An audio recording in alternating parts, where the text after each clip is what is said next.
First on my left, we've got Brother Issa. Brother Issa accepted Islam approximately 3 years. 3 years ago. And was it at the Muslimin Center that you actually did your Shahada? It was. It was right here in this upstairs. Excellent, excellent. So you've started to get to know the people, the brothers and sisters in the community. Let me ask you a question that I'm sure you get asked a lot. Why did you embrace Islam? I do get asked this question a lot, and I could say that the most convincing reason for me was Islam's logical nature. I had a lot of questions, and I found that Islam really, quenched the thirst that I had. I felt that everywhere I looked in the, observational world, that I could see everything had a perfect code of conduct. Everything had a sort of a set of rules that it followed. The plants and the animals and even evolution and everything had a really refined course that it was taking, except for humans. And humans had this ability to really make their own choices, and it was very subjective. And in terms of moral questions, social questions, economic questions, political questions, it's so subjective. And when I look at the world, I see that everything is one way, and it couldn't be another way, at least in the context that it was created. So for me, my biggest question was, is there also a set of rules, a course that I'm supposed to be taking? Can that be a subjective opinion, or is it something that is universal and for the common good?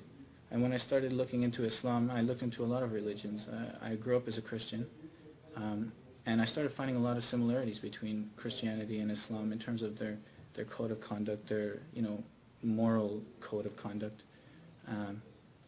And I looked at a lot of other religions, and I found that really the major point to our religion is to be a good person. I guess, at the end of the day, excellent. it's to become a good person. Excellent. And my question at that point was, okay, so how do I become a good person? If there's one person in the entire world that would know, it would have to be God.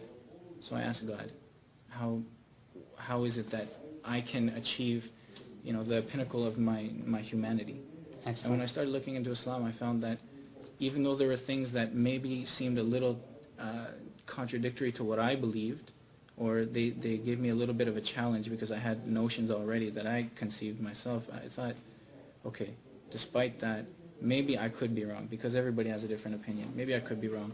And when I looked at it closely and analyzed it, and I realized that we can take these arguments and let's take them in a very objective, rational way, devoid of emotion. Bring everyone's arguments to the table. Islam, I can honestly say I'm completely convinced that it will not lose. Excellent. That's some very profound words. Now let me ask you a question in closing.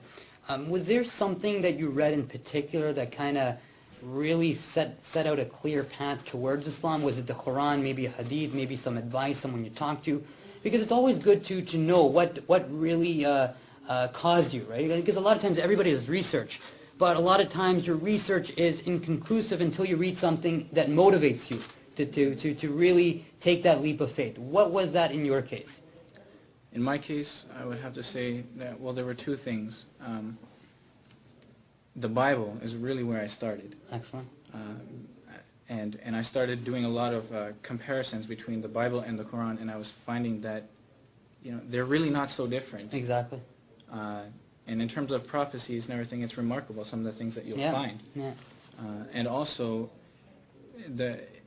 within the Quran, one of the most fascinating aspects of it to me was the scientific advancement of this book. Excellent. Written 1,400 years ago, and giving insight as to towards things that we're just coming to know within the last 20 years. Excellent, excellent. You make some great points, and just to